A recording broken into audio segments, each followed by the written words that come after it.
오늘 우리 성경 말씀 우리 시편 73편 우리 12절부터 우리 17절에 있는 말씀 함께 보십시다.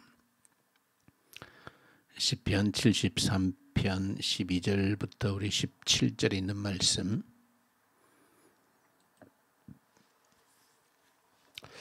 볼지어다 이들은 악인들이라도 항상 평안하고 재물은 더욱 불어나도다.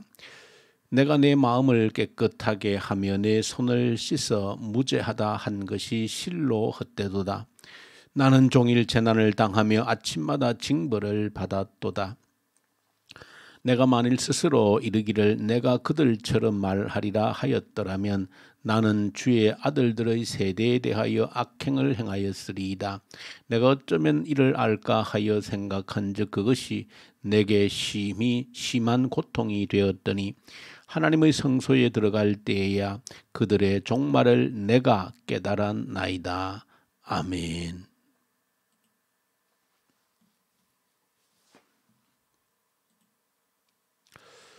오늘 시편 73편 시인의 노래를 함께 우리가 묵상하면서 우리 마음속에 있는 생각을 또 우리 그리스도인들 마음속에 어느 한 구석인가 묻혀있는 생각을 이 시인이 고백을 통해서 하나님께 고백을 통해서 그대로 드러내고 있다. 아마 이 땅을 살아가는 그리스도인 누구라도 마음 한켠에 이렇게 감추어져 있는 그런 생각을 시인이 그대로 드러내고 있는 듯한 그런 모습을 보여주고 있습니다. 아마 이 새벽에 지금 깨어서 하나님 앞에 예배하는 여러분들 모두도 아마 동일하게 이 시인이 생각했던 그런 생각들을 한 번쯤은 다 해보셨으리라 생각합니다.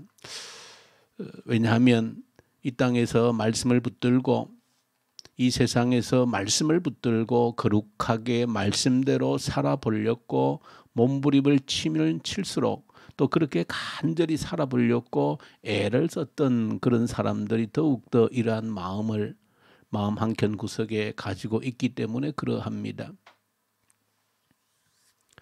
이 시인이 마음속에 감추어져 있었던 그 생각은 자신은 늘 말씀대로 살아보려고 죄를 깨끗이 하면서 살아보려고 몸부림을 치는데도 여전히 내게 고난이 그치지 않고 아픔이 그치지 않고 그런 일들이 끊임없이 내 앞에서 일어난다는 것입니다. 그런데 눈을 뜨고 함께 살아가는 세상 사람들을 가만히 지켜볼 때에 전혀 그렇지 않은 것입니다. 자기 마음대로 살고 마음대로 죄를 짓고 하고 싶은 것을 다 하면서 꺼리낌 없이 모든 일을 하고 죄를 짓는 것도 서슴지 않고 살아가는데도 그들이 하는 일은 너무나 잘 되고 건강하고 재물은 더욱더 날마다 늘어가고 그런 일을 눈으로 목도하게 되어질 때에 도대체 내가 거룩하게 살려고 하는 것이 무슨 의미가 있는가 하는 그런 좌절에 빠지는, 그래서 그런 질문이 있어도 참 누구에게 대놓고 이런 고민이 있다라고 말할 수도 없는, 왜냐하면 말을 해봐야 정확한 대답을 얻기도 쉽지 않기 때문에 그렇습니다. 그래서 이런 고민들이 이 땅을 살아가는 우리 그리스도인들에게 있다라고 하는 것입니다.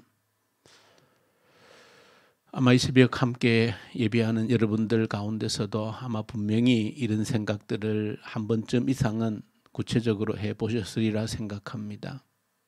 도대체 내가 이렇게 또 새벽마다 깨어서 말씀대로 살아보려고 이렇게 하는 것이 무슨 이유가 있는가?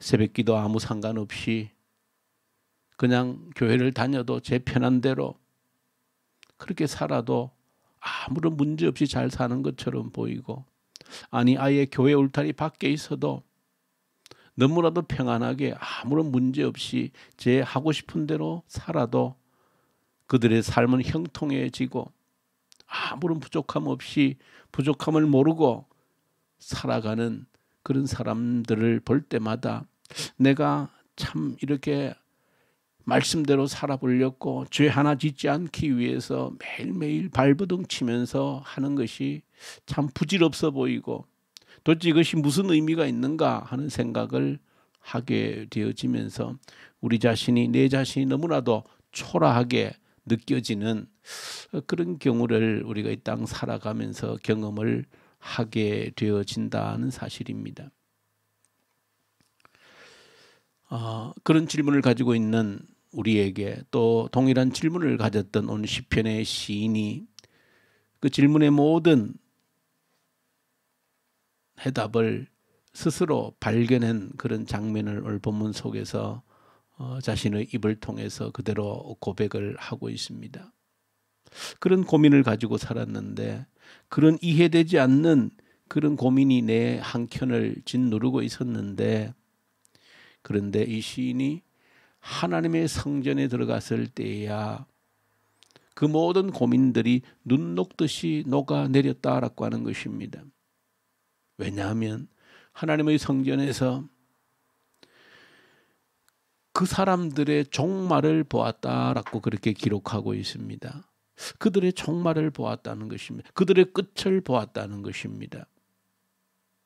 그들의 끝을 볼 때 그들의 마지막 종말의 순간을 아마 하나님께서 이 시인의 눈을 열어서 보여준 것으로 추측이 되어집니다. 그렇게 제 마음대로 살고 죄짓고 살고 그래서 아무런 문제 없이 형통하게 살아가는 것 같은데 그들의 끝을 그들의 종말을 보았을 때 일순간에 무너지는 일순간에 소멸하는 그런 그들의 삶의 끝을 그가 하나님의 성전에서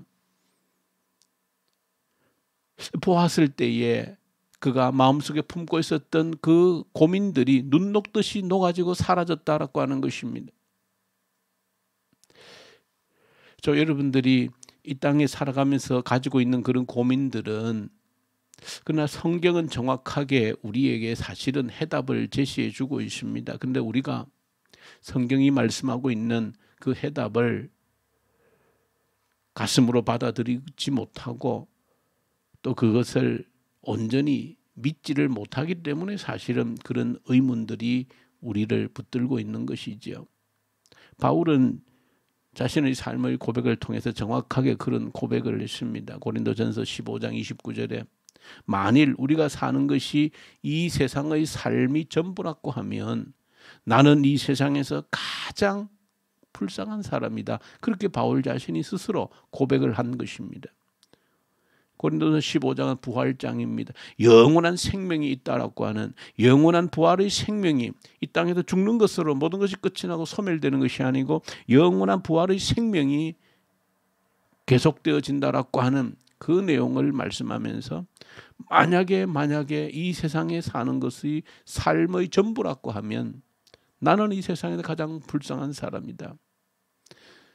로마서 8장 18절에서도 현재의 고난이라고 하는 것은 장차 내게 나타날 영광과 좋게 비교가 되지 않는다. 그런 고백을 한 것도 마찬가지입니다. 바울이 느끼고 믿고 한 삶이라고 하는 것은 이 땅에서 사는 삶을 전부로 보지 않은 것입니다.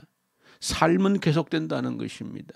영원히 계속되어진다는 것입니다. 그것이 바울이 보았던 삶의 실체입니다. 그것이 실제로 성경이 보여주는 삶의 실체입니다. 그런데 우리가 이 성경이 보여주고 있고 또 바울 사도가 고백하고 있는 삶의 실체 그 내용을 그대로 믿지 않기 때문에 우리의 눈은 어디에서 그저 이 세상에서 잠시 사는 것이 삶의 전부인 것처럼 우리의 시선이 고정되어져 있기 때문에 그런 고민들이 끊임없이 솟아나는 것입니다. 어떤 분이 말한 대로 이 세상이 전부라고 하면 이 세상에서는 설명되어지지 않는 일들이 너무나도 많이 있다라고 하는 것입니다. 이 세상이 전부라고 하면 너무나도 말이 안 되는 불공평한, 불평등한, 억울한 일들이 너무나도 많이 있다라고 하는 것입니다. 그러므로 오늘 시인의 고백을 저와 여러분들이 우리의 고백으로 우리의 시선이 시인이 보는 이 시선으로 바뀌어질 때에 내가 믿는 나의 하나님은 여러 가지 하나님의 성품이 있지만은 공평하신 하나님이시라고 하는 사실을 그야말로 믿을 때, 누구도 어떤 사람도 억울케 하시는 하나님이 아니심을 믿을 때, 성경에서 하나님은 우리에게 심판주로 말씀하십니다. 심판하신다는 겁니다. 오늘 이사야 30장에도 보시면 자기 백성들을 심판합니다.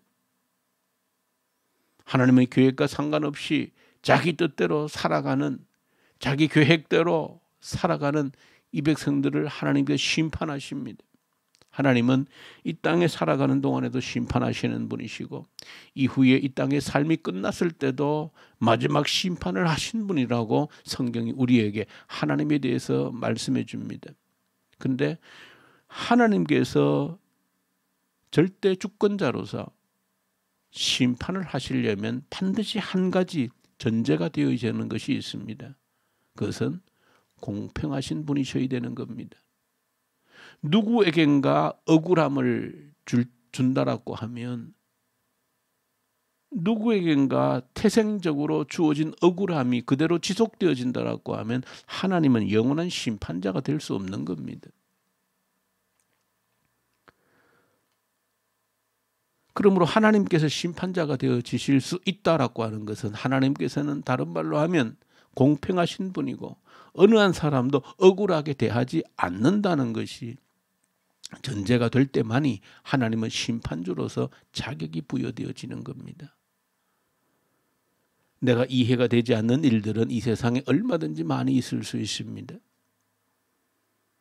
당장 내 눈으로 보면 이 시편의 시인이 보았던 것처럼 이해되어지지 않는 일들이 이 땅에 얼마나 많이 있는지 모릅니다. 악하고 악을 행하고 거짓을 행하고 사기를 치고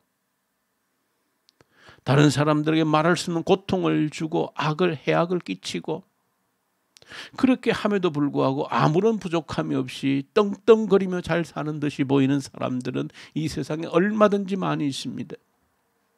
그러나 시인이 보는 것처럼 그것으로 모든 것이 끝난다라고 하면 우리의 억울함은 풀리지 않을 것입니다. 그러나 그것으로 끝이 아니라는 것입니다. 하나님의 공평하신 심판이 있고, 모든 것이 일순간에 무너지는 그 순간이 있고, 우리의 삶은 이 땅의 삶으로 끝나는 것이 아니라 우리의 삶은 계속된다는 것입니다. 소멸되지 않는다는 것입니다.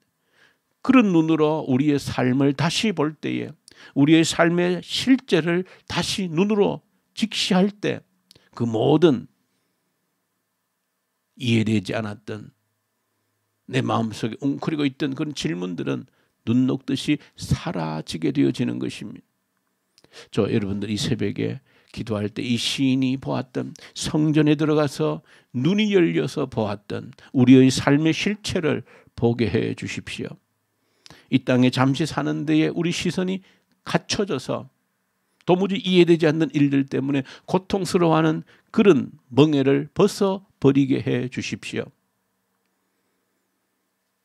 그런 기도가 저 여러분들 이 새벽에 하나님께 올려드려지는 기도가 되기를 소망합니다. 주님 아버지, 감사합니다.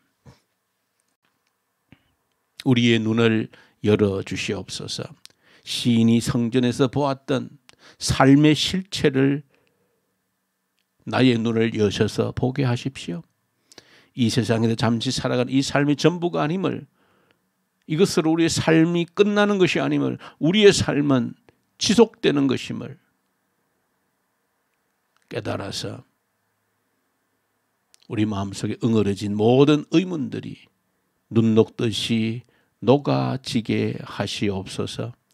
예수님의 이름으로 기도 올려드립니다. 아멘. 이 시간 계속해서 이런 제목들을 가지고 간절히 기도로 올려드리십시다. 하나님, 나의 눈을 열어주십시오. 성전에서 이 시인의 눈이 열려졌던 것처럼 나의 눈이 이 새벽 기도할 때 열리워지게 해주십시오. 삶의 실체를 보게 해주십시오. 이 땅에 잠시 사는 것이 전부가 아님을 알고 깨닫게 해주십시오. 이 나라를, 북한 땅을 긍휼히 올려드리십시다. 하나님의 손에 있음을 믿습니다.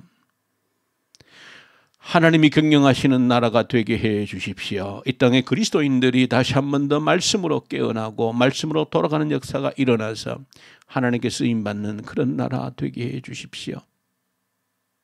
북한 땅을 긍휼히 여기시고 다시 한 번 더 부흥의 계절이 오게 하십시오. 악한 정권이 소멸되게 하십시오. 이 코로나 앞에서 하나님의 얼굴 더 간절히 찾고 구하게 하십시오. 하나님의 뜻을 찾게 해 주십시오. 우리 교회 작은 교회인 목장을 책임진 목자들에게 한 생명을 책임질 수 있는, 한 생명도 잃어버리지 않는 그런 목자들 될 수 있도록 양육하고 양육받는 그런 목장들을 세워 가실 수 있도록 위해서 간절히 우리 기도로 올려드리십시다.